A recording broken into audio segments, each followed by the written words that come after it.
안녕하세요. 글로벌 마켓 앤 이코노미의 마지막 코너 인사이트 토크의 저는 산업부 최송무 기자입니다.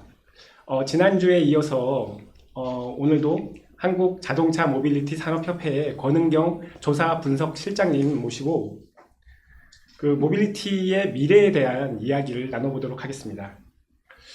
이번 시간에는 모빌리티의 미래가 어떤 기술, 어떤 방향으로 발전할 것인지에 대한 얘기를 좀 했으면 합니다.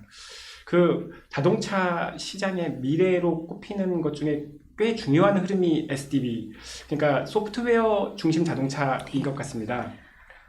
정의선 현대차 회장이 지난해에 SDV를 그룹의 화두로 삼기도 했고, 현재도 뭐 물론 SDV를 중요한 화두로 삼고 나아가고 있습니다. 근데 사실 일반인들은 SDV에 대해서 그냥 무선을 통한 업데이트 정도 외에는 생각나는 게 그렇게 많지는 않은 것 같아요. 그 SDV 사회가 되면 어떤 변화가 좀 일어나는 걸까요?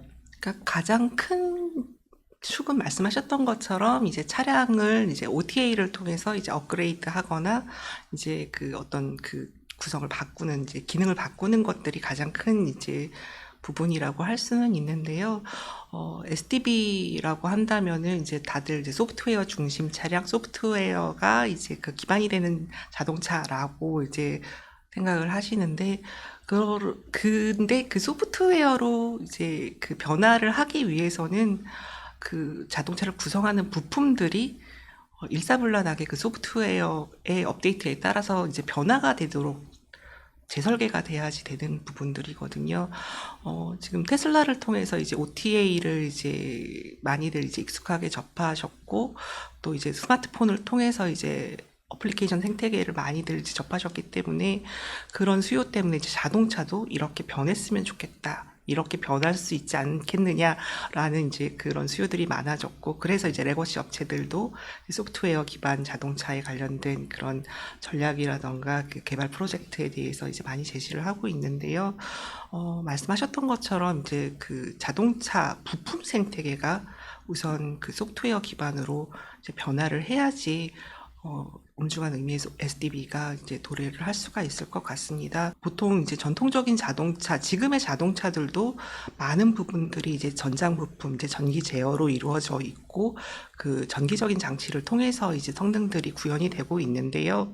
근데 이제 기본적인 이제 동력원은 이제 내연기관이다 보니까 이제 전기 전자장치와 이제 그 내연기관이 같이 이제 그 구동을 하기 위해서는 ECU라고 하는 이제 전자적인 장치들이 많이 연결이 돼서 그것들이 결국에는 이제 동력원을 움직이게 하는 부분, 그러니까 조향 같은 이제 그 차량의 이제 그 운동을 담당하는 부분, 그 다음에 편의 장치를 담당하는 부분, 그 다음에 내비게이션 같은 엔터테인먼트를 담당하는 부분으로 나눠져서 이제 서로 이제 각각 이제 영역이 있었고, 그것들이 이제 수많은 ECU, 그러니까 적게는 뭐 수백 개, 많게는 뭐 수천 개의 그 ECU가 연결이 돼서 기능을 했었는데요.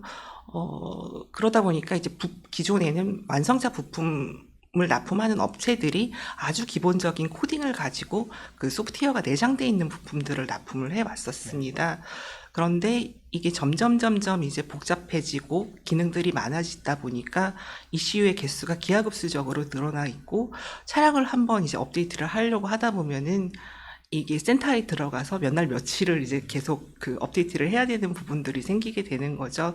그런데 이제 테슬라를 통해서 이제 소비자분들이 OTA라는 것들을 접하고 난 다음에는 이게 이 회사는 가능한데 완성차 업체들은 이게 안 되나? 약간 그런 의문들이 생기셨고, 그리고 이제 지난주에 말씀드렸던 전기 동력차가 어떻게 보면은 이제 그 동력원 자체로 변했던 것들로 충분히 기술적인 어떤 진보를 보여줬었다면, 이제는 이제 대부분의 업체들이 전기 동력차를 생산을 하고 있기 때문에 그거보다 더 이제 그 큰 부가가치를 이제 모색을 하기 위해서는 자동차를 판매한 후에 지속적인 업그레이드, 지속적인 서비스를 계속 제공을 하는 업체들이 거기서 또 추가적인 부가가치를 만들 수도 있게 되거든요.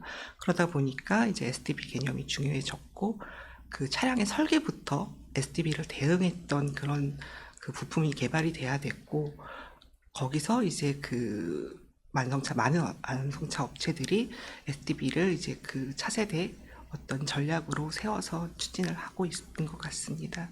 요새 말씀처럼 이제 소프트웨어가 중요해지다 보니까 그 뭐 애플이나 샤오미처럼 이제 IT를 기존에 했던 업체들이 전기차, 그러니까 차량을 생산하겠다고 나오고 있잖아요. 이게 그쵸. 굉장히 이슈가 되고 있고, 그래서 이게 자동차 산업이 이후에는 이제 IT 산업의 로직처럼 움직이는 게 아니냐라는 얘기들도 좀 있는 것 같아요. 어떻게 자동차 산업만의 어떤 그 가치나 철학이 뭐가 있을까요? 그러니까 지금 사실은 이제 CES의 기존의 이제 레거시 자동차 모터쇼는 어떻게 보면은 점점점 소비자분들이 덜 찾아가시고 어떻게 보면은 이제 지난달에 있었던 CES가 이게 가장 앞선 자동차 쇼처럼 이제 비춰지기도 하는데 그 얘기는 결국에는 이제 자동차가 어떤 가전으로서의 어필이 많아진 거는 사실인 것 같습니다. 그런데 이제 전통적인 자동차 산업이 가지는 가치는 그 자동차 완제품으로서 가지는 것도 있지만 그 하방을 떠받치고 있는 산업 구조들이 상당히 이제 복잡하고 그 넓다는 그런 의미를 찾을 수 있을 것 같습니다. 물론 이제 핸드폰이라던가 여러 가지 전자기기들도 나름의 이제 하방 생태계를 가지고 있습니다만 자동차는 이제 그 앞단에 생산하기 전에 이제 철강이라던가 석유화학, 그다음에 여러 가지 이제 에너지 산업들하고도 전방 생태계를 가지고 있고요. 그다음에 이제 차량에 납품이 들어가는 여러 가지 부품들, 그다음에 그 자동차를 구매할 때 대부분 그 할부금융이라던가 카드론 같은 것들을 통해서 이제 그 차를 구매를 하시기 때문에 그런 금융업이랑도 관련이 있고 이 차를 통해서 영위되고 있는 운수 사업 또는 물류 사업, 그다음에 이 차가 또 수명이 끝나게 되면은 이제 재활용이라던가 폐차업까지 해서 전 주기에 걸쳐서 모든 산업들이랑 또 관련이 돼 있는 부분이고, 그다음에 이제 그 고용을 또 큰 부분을 또 차지하고 있습니다. 그러니까 직접적인 고용만 하더라도 이제 한 10% 정도 부품하고, 그다음에 이제 완성차 제조업에 종사를 하시는 부분들이 있고요. 그다음에 이제 광의적으로 이제 말씀드렸던 여러 가지 이제 연관 산업까지 이제 합치게 되면 150에서 190만 명 정도가 자동차와 관련돼서 그 생업을 이제 영위를 하고 있기 때문에 고용의 한 축을 담당하고 있는 그런 큰 의미가 있는 산업입니다. 그리고 지금 이제 저희가 미래 먹거리로 이제 떠오르고 있는 2차 전지, 그 다음에 이제 반도체, 그 다음에 디스플레이 같은 것들도 사실은 이제 그것 자체가 하나의 제품으로 존재한다기보다는 어떤 이제 납품이 돼서 어떤 그 최종 소비자들한테 이제 전달이 될 때는 그것들이 이제 자동차에 또 탑재가 돼서 이제 소비자들한테 인도가 되고 있기 때문에 어떤 미래 첨단 기술의 어떤 최종 수요처로서 그 어떤 기술의 집약도라던가 기술을 선도하는 그런 기능을 자동차가 가지고 있다라고 볼 수 있을 것 같습니다. 네. 그 제가 그 이 자동차 미래차를 달리는 바퀴 달린 휴대폰이라고 하는 얘기를 듣고 생각한 거는 바퀴 휴대폰은 사실 잘못되거나 사고가 나도 사람이 죽지는 않지만 자동차는 뭐 잘못되거나 굉장히 가벼운 에러만으로도 사람을 죽일 수 있지 않아요. 네. 그래서 사실 뭐 소프트웨어가 아무리 중요해진다고 해도 이 하드웨어, 그러니까 이걸 떠받치는 정밀성이나 안전에 대한 강조나 이런 부분은 뭐 세대를 막론하고 아무리 기술이 발전돼도 더 중요하다라는 생각이 저는 들더라고요. 맞습니다. 시장님 어떻게 보시나요? 예, 그러니까 사실은 이제 그 기술이 처음 이제 선보여졌을 때는 어떤 이제 오픈된 마인드로 이제 규제보다는 그 산업을 북돋아주는 그런 어 정책들이 많이 이제 펼쳐져야지 기술 발전을 이제 이룩할 수 있기 때문에 좀 규제는 느슨하게 하고 그 기술이 어느 정도 성숙도에 들어섰을 때 이제 규제가 조금 더 강화되는 그런 부분들이 있는데, 말씀하셨던 것처럼 자동차 같은 경우에는 이제 사람의 생명을 이제 담보로 하는 그런 거기 때문에 지금 이제 저희가 초창기에 이제 완전 무일 자동차가 다가올 거고 그것들이 이제 우리 삶을 많이 바꿀 거다라는 기대감 때문에 이제 사람들이 많이 투자도 하고 그다음에 이제 그런 기술을 개발하는 업체들한테 이제 투자도 많이 들어갔고 완성차 업체들이 레거시 업체들이 그런 그 스타트업들이랑 그 협업도 많이 했었던 것 같습니다. 그런데 이게 말씀하셨던 것처럼 점점점 이제 안전에 관련된 이슈가 확대가 되다 보니까 이제는 어떤 오토노머스, 완전 자율주행, 완전 자동 운전보다는 첨단 안전 보조 장치, 그러니까 운전을 보조하는 그런 에이다스라던가 교통사고를 회피하는 수단으로서 지금 더 그 중요도가 높아지고 있는 것 같습니다. 가령 이제 저희가 쉽게 몇 년 전이었을까요? 그러니까 포드랑 이제 폭스바겐이 이제 스타트업에 지원했던 그 아르고 프로젝트 같은 경우에는 이제 폐업을 했었고요. 짧은 기간 안에 보시면은 이제 크루즈가 이제 인사사고를 내면서 그 무인 자율주행 자동차에 관련된 안티가 그런 많이 생긴 추세입니다.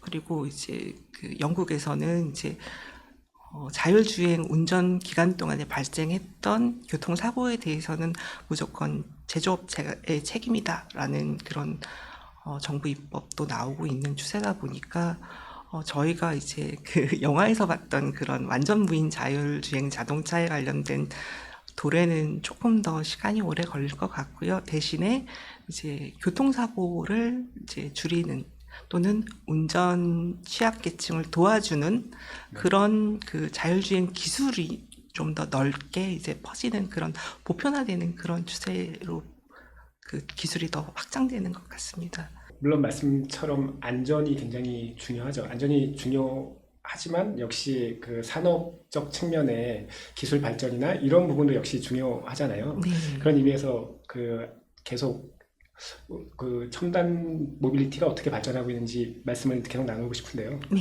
그 최근에 보면 말씀하셨던 CES만 봐도 가장 부각됐던 게 사실 생성형 AI인 맞습니다. 것 같아요. 자동차의 인포테인먼트가 점점 발전하고 이 부분이 소비자들이 가장 체감할 수 있는 첨단 기술이 아닌가라는 생각이 저는 들더라고요. 물론 뭐 완성차 업체들도 그렇기 때문에 많은 발전을 하고 있지만 그 중에 이번 CES에서 관심을 많이 받았던 개인 비서 생성형 AI 기능이 굉장히 그 화두가 됐었는데 네. 이런 부분이 되면은 우리 소비자들은 어떤 차원에서 좀 운전이 달라질까요? 그러니까 지금 이제 아직까지는 차량의 성능 자체를 바꾸는 것과 챗GPT 같은 생성형 그 인공지능이 이제 연결되지는 않았었는데요. 이게 기술이 발전하고 그 다음에 이런 모델링이 어느 정도 정립이 된다라고 한다면은 이제 인포테인먼트 같은 그러니까 음원 서비스라던가 뭐 영상을 재생해주는 그런 거를 넘어서 이제 주행 환경에서 이제 공조 장치 같은 것들을 이제 음성으로 이제 사람마다 조금씩 추위를 느끼거나 더위를 느끼는 온도가 좀 다르지 않습니까? 그래서 그런 때 이제 음성 명령을 통해서 그런 공조 장치를 조절을 한다든지 아니면은 이제 차량용으로 저희가 이제 전기차가 되면은 물론 이제 메인터넌스에 관련된 그런 수요는 기존 내연차보다는 줄어들 수 있다라는 견해도 있습니다만 이제 여러 가지 이제 교체를 해야 되는 부품이라던가 소모품이라던가 그런 것들을 이제 저희가 아마 그 정비소에 가서 이제 통장에 이렇게 뭐 5만 킬로마다 뭐를 바꾸세요. 아니면은 뭐 몇 킬로마다 뭐 타이밍 벨트를 바꿔야 됩니다. 이런 식으로 이제 그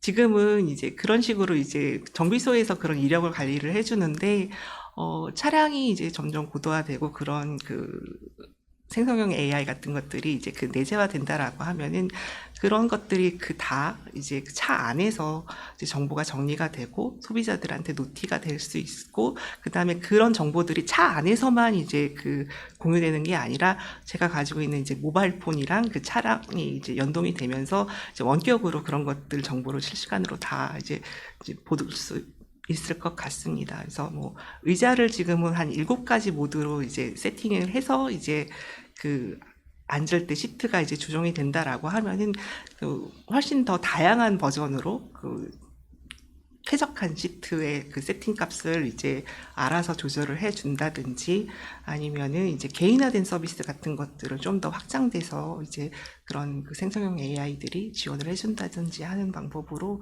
좀 더 편리하고 개인화된 서비스들을 누릴 수 있을 것 같습니다. 네, 사실 뭐 안전에 대한 부분도 말씀처럼 예전에 지금도 사실 두려워하고 있는 게 전기차 화재에 대한 부분인데 전기차 화재도 사실은 이제 이런 부분들 말씀하신 이런 부분들이 점점 발전하면 미리 이제 화재의 징후가 있다거나 아니면은 위험도가 있는 환경에 노출되었을 때 미리 운전자에게 경고를 보내준다거나 하는 부분이 되면은 이제 훨씬 더 괜찮은 사고의 위험도 미리 적어지고 고장의 위험도 미리 이제 미연에 방지하는 이런 효과가 있을 것 같긴 합니다. 네, 자가 진단 기능 같은 것들도 충분히 이제 구현이 될 수 있을 것 같습니다. 앞으로는. 네, 네.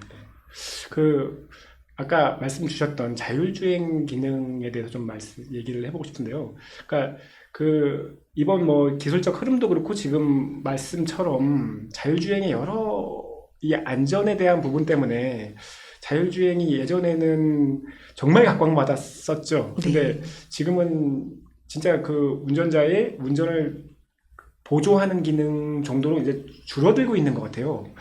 어떻게 보세요? 자율주행의 미래는 어떻게 될까요? 내부적으로는 지금 계속 이제 기술 개발을 하고는 있으세요. 근데 이제 자율주행이 이제 사실은 이제 자동차에 이식이 되기 위해서는 말씀하셨던 안전 문제 때문에 이제 시간이 걸리겠습니다만은 이미 이제 스마트 공장이라던가 이제 여러 가지 물류 체계 안에서는 내부적인 이제 궤도 안에서 자율주행 팔레트 같은 것들이 움직이고 있고, 그다음에 지금 이제 인명사고 위험이 낮은 농기계 또는 이제 선박 같은 데서는 오히려 선제적으로 그런 자율주행 기술이 이제 적용이 되고 있거든요. 그러다 보니까 이제 자율주행 기술 자체에 대한 진보는 이제 계속 중요한 화두로 이제 계속 꾸준히 개발이 될 것 같고요. 어떤 이제 타 이동 수단에서 충분한 검증이 이루어지고 그런 통계적으로나 어떤 기술적으로 검증이 된 다음에는 점진적으로 이제 자율주행 단계가 높은 단계의 기술들이 이제 자동차에 이식이 될 수 있을 것 같습니다. 그러니까 한편으로는 이제 일본이라던가 우리나라 같은 경우에는 이제 고령화 가 계속 진행이 되고 있지 않습니까? 그러니까 지금 2025년도가 넘어가면 65세 이상 인구가 우리나라 같은 경우 20%가 넘어가는 초고령 사회로 진입이 될 것 같은데, 그렇게 되면은 고령 운전자 비중도 상당히 높아질 수가 있거든요. 근데 이제 고령 운전자분들 보고 이제 일부는 이제 운전면허를 반납하라라는 움직임도 있지만 그분들 보고 운전을 하지 마시라고 하실 수가 없지 않습니까? 그러다 보니까 이제 그런 이제 고령 운전자분들을 지원하기 위한 자율주행 기술이 계속 이제 확대가 될 수가 있을 것 같고요. 그리고 또 이제 공공적 측면에서 보자면은 이제 농촌 같은 경우에는 또 어르신들이 많으신데 그분들이 또 직접 또 운전을 하실 수 없는 경우가 많이 있습니다. 그리고 노선버스 같은 경우도 이제 수익성 때문에 이제 노선이 축소가 되거나 또는 폐업하는 시외버스들도 이제 많이 생기고, 그러다 보니까 그런 분들을 위해서는 이제 수요응답형 자율주행 셔틀이라던가 이제 그런 이제 공공적 목적을 필요로 하는 시장에서는 오히려 이제 자율주행 차량들의 필요성이 더 높아질 거거든요.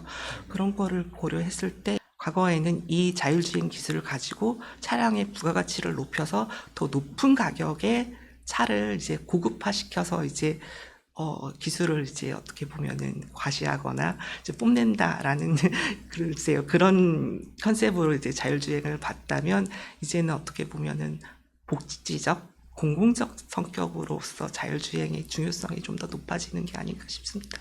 이 미래 모빌리티 사회가 지금 현대차의 SDX나 혹은 뭐 토요타라든지 완성차 업체들이 제시하는 이제 미래를 보면 단순하게 이제 자동차만이 아니고 여러 모빌리티들을 소프트웨어를 통해서 결합해서 개인에게 가장 적합한 그걸 추천하고 이동 약자들의 이동도 편안하게 해주는 이런 그 아예 도시 시스템 자체에 대한 대안을 제시하더라고요. 네. 이런 그 모빌리티의 미래가 뭐 물론 우리가 영화를 통해서는 자주 보기는 했지만 이런 방식으로 도시 자체를 변화시키는 부분으로 변화가 될까요?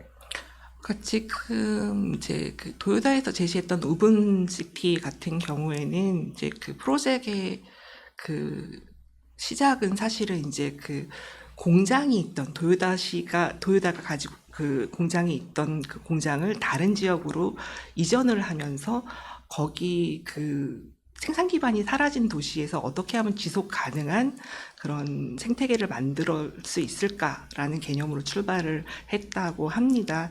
그리고 이제 그 현대 같은 경우도 이제 그 가지고 있는 그 자동차로 대표되는 것뿐만 아니라 말씀하셨던 것처럼 이제 수소 에너지부터 시작해서 나중에 이제 그 재활용까지 모두 아우르는 그 일관된 생태계를 구성을 하기 위해서 이제 그 SDX 또는 이제 그 지속 가능한 도시에 관한 개념들이 들어왔는데요. 그러기 위해서 이제 그 에너지단부터 시작해서 이제 수소 에너지, 똑같이 이제 도요타도 수소 에너지에 관련된 비전을 제시를 했었고요. 그다음에 이제 고도로 첨단화된 자동차, 그러니까 그 무공해 자동차, 전기차라든가 수소차 같은 걸로 이동성을 제한을 해주고, 그다음에 이제 CES에서 이제 제시했던 이제 개인용 그 모빌리티 같은 경우에는 이제 저희가 보통 전동 휠체어 같은 것들을 대체하는 그런 수단으로 생각을 하고 있고요. 그리고 이제 그 플라잉카라던가 아니면 이제 또 도요타는 그 현대는 아닙니다만은 뭐 하이퍼루프 같이 고속적으로 이제 고속철도 같은 것들을 이용해서 이제 시간을 단축해 준다든가 해서 그 도시부터 시작해서 모든 이동성을 다 일관되게, 그러니까 그 시간을 줄여주고 기다리지 않고 자기의 시간을 최대한 활용할 수 있도록, 그다음에 그것도 친환경적으로 할 수 있는 생태계를 구성을 하려고 하는 것들이 자동차 회사들이 요 제품만 잘 만드는 회사가 아니라 정말로 그 이동과 관련된 모든 것들을 케어하는 그런 컨셉을 가지고 가고 있기 때문에 그런 것들이 이제 궁극적으로 실현이 된다 그러면은 훨씬 더 삶이 윤택해지지 않을까 싶습니다. 조금 전에 미래 모빌리티 기술 발전의 방향을 말씀해 주신 것 같아요. 뭐 이동 시간의 단축과 그리고 방향성에 대해서 말씀을 해주셨는데 그 외에 뭐 물론 첨단 기술은 지금 굉장히 많습니다. 뭐 홈투카 카투홈이라든가 뭐 도심 항공 교통이라든가 여러 가지 뭐 기술들은 많은데 이런 기술들이 어떤 방향으로 이제 발전할 거라고 보세요? 이를테면 개인의 아까 말씀 주셨던 뭐 개인의 시간을 더 늘린다거나 혹은 여가 시간을 활용한다거나 어떤 류의 방향성을 갖고 발전할 거라고 보시나요? 그러니까 지금 양대 축으로 보자면 이제 앞서 말씀드린 것처럼 이제 자동차 회사들은 아무래도 그 이익을 실현하기 위해서는 이제 규모의 경제를 추구를 하게 될 것 같습니다. 그러니까 전기차 같은 경우에는 이제 그 공용된 플랫폼을 쓰고, 그 다음에 어떻게 보면은 예전에는 이제 각각의 모델을 개발을 하면서 거기에 맞는 이제 운영 체제를 별도로 개발을 했다면 SDB라고 해서 어떤 그 공통된 아키텍처를 가지고 하면서 이제 차를 이제 만들면서 비용 절감을 한다고, 이제 그 틀은 외형적으로 어떻게 보면은 공용화를 통해서 비용을 낮춘다라고 하지만 이제 디자인적인 것, 그 다음에 이제 어떤 용도에 따라서는 다양한 이제 소비자들의 욕구들을 충족하기 위해서 PBB 같은 좀 개인화된 어떤 목적 기반의 차량을 만든다든지 아니면은 이제 좀 더 작은 차 또는 합리적인 차, 용도에 맞는 차 같은 것들을 이제 개별적으로 개발을 해서 그 수요를 이제 대응하는 그런 그 커스터마이징을 더 강화하는 그런 전략을 쓰게 될 것 같습니다. 그리고 또 계속 이제 화두가 되는 것들이 이제 지속 가능성, 또 사회적 책임 같은 것들을 소비자들이 많이들 요구를 하고 있기 때문에 기술 개발에 있어서도 계속 이 기업이 얼마나 친환경적이냐, 아니면은 우리 삶에 대해서 어떤 그 비전을 가지고 있느냐, 그 이동이라는 것들이 약자를 배려하는 이동을 하고 있느냐, 그런 식으로 이제 예전에는 어떻게 보면 수익을 잘 내고 제품을 잘 만드는 것들이 좋은 기업이었다라고 한다면, 지금은 이제 그 미래 비전을 제시해주고 사회에 얼마나 공헌을 하고 그런 것들을 이제 생각하면서 이제 자동차 회사들이 그 이윤을 또 같이 추구를 해야 되는 그런 그 방향성을 가지고 가고 있기 때문에 모빌리티라는 그 틀 안에서는 정말로 모든 그 이동성을 포함한 라이프 사이클을 다 아우르는 그런 섬세한 접근을 하는 그런 기업들이 앞으로는 더 경쟁력이 있는 그런 기업이 되지 않을까 싶습니다. 네, 미래 모빌리티 산업의 흐름에 앞으로 우리가 적응하고 그리고 더 나아가기 위해서 물론 우리가 부족한 점이 좀 많을 것 같아요. 지금 한국의 소프트웨어 개발 인력이나 인재들이 부족하다, 전문가들이 부족하다라는 얘기는 늘상 있는 것 같습니다. 한국이 앞으로 미래 모빌리티 사회에서 적응하고 더 선도하려면 이를 어떤 부분이 좀 보완돼야 된다고 보시나요? 지금 말씀하셨던 것처럼 이제 그 자동차가 점점 소프트웨어화되고, 그다음에 그 AI 기술들이 계속 탑재가 되다 보니까 가장 부족한 부분이 이제 뭐 디지털 분야 인력이 부족하다라고 이야기가 되고 있습니다. 그리고 이제 뭐 완성차 부분에서는 한 35,000명 정도 인력이 부족하다라고 하고, 전체 산업 전체로 봤을 때는 뭐 100만 명 가량이 더 필요하다라는 그런 이야기들이 있어서 부처 합동으로 이제 디지털 인재 100만 명 양성이란 에 관련된 이제 정부 정책들이 발표가 됐었는데요. 협의로 이제 자동차 분야에 대해서 이제 그런 그 정부 정책 안에서 이제 미래차 전환에 관련된 소프트웨어 인력 양성을 위해서 이제 학과 중심, 그 다음에 이제 그 대학원 중심으로 이제 얼마 전에 또 미래차 소프트웨어 인재 양성 계획이 또 발표가 됐었습니다. 지금 이제 정부에서 발표했던 그 2023년도 미래형 자동차 인력 양성 사업 같은 경우에는 이제 미래차 전문 인력을 한 3만 명 정도, 이제 학부생부터 시작해서 석박사, 그 다음에 이제 실직자, 재직자까지 다 이제 그 교육 훈련을 통해서 이제 확보해 나가겠다라는 계획을 세웠었고, 한 2023년도 같은 경우에는 3,735명 대상으로 한 315억 원 정도 지원하는 사업을 추진을 했었거든요. 그런데 이제 저희가 봤을 때는 조금 아쉬운 점들이 이제 어떤 특정 분야에 대한 그 요즘은 이제 이과생들이 이제 그 특정 분야에만 너무 많이 쏠리는 게 좀 없지 않아 있는 것 같습니다. 그런데 이제 이런 그 자동차라던가 AI라던가 여러 가지 미래 기술들도 결국에는 그 특정 분야를 뒷받침하기 위해서 꼭 필요한 부분이잖아요. 그래서 그 스마트화라던가 전기화라던가 그 AI 생성형 기술 같은 것들이 한 분야, 이 자동차에만 필요한 건 아니기 때문에 어떤 그 특정한 이과 분야뿐만 아니라 다른 여러 가지 분야의 어떤 그 스마트화를 위해서 꼭 필요한 부분이기 때문에 그 범위적으로 그 광범위한 분야에서 그런 그 첨단화를 위해서는 지속적으로 그 분야에 대한 이제 투자랑 그 개발이 필요할 것 같고요. 정부에서 많은 제도라든가 많은 학제들 같은 것들을 이제 마련을 하고 추진을 하려고 하고 있지만, 그런 것들이 사실은 사람을 키워내는 것들은 단발성으로 끝나는 게 아니라 이제 장기적인 그 계획을 가지고 꾸준히 이제 지원이 돼야 될 필요가 있을 것 같습니다. 그러니까 마이스터가 돼서 어떤 산업을 이끌기 위해서는 10년 이상의 시간이 필요하지 않습니까? 그러다 보니까 이제 그 소프트웨어 인력 분야에서 어떻게 쓸만한 프로그래머가 되기 위해서는 학교만 졸업한다고 되는 건 또 아니거든요. 그래서 필드에서 충분하게 또 경험을 쌓고 그분들이 또 어떤 새로운 기술을 이제 접목을 하기 위해서는 졸업만 시켜서 끝나는 것들이 아니라 그분들이 이제 계속 현장에서도 꾸준히 이제 그 일을 해가면서 성취감도 느끼고 또 기술을 확보하는 그런 계속 새로운 기술들을 습득할 수 있도록 이제 정부뿐만 아니라 기업체에서도 그런 소프트웨어 인력에 관련된 이제 장기적인 훈련 프로그램들이나 지원 프로그램들이 마련이 돼야지 될 것 같고요.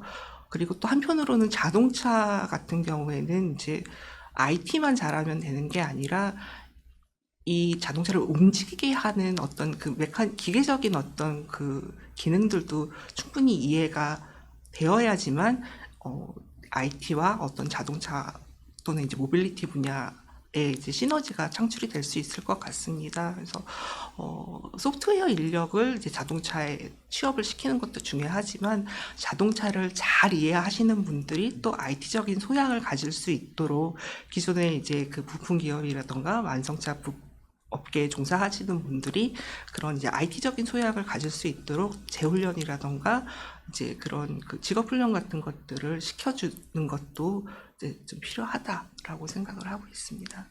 네. 네, 오늘 좋은 말씀 감사했습니다. 네, 다시 뵙겠습니다.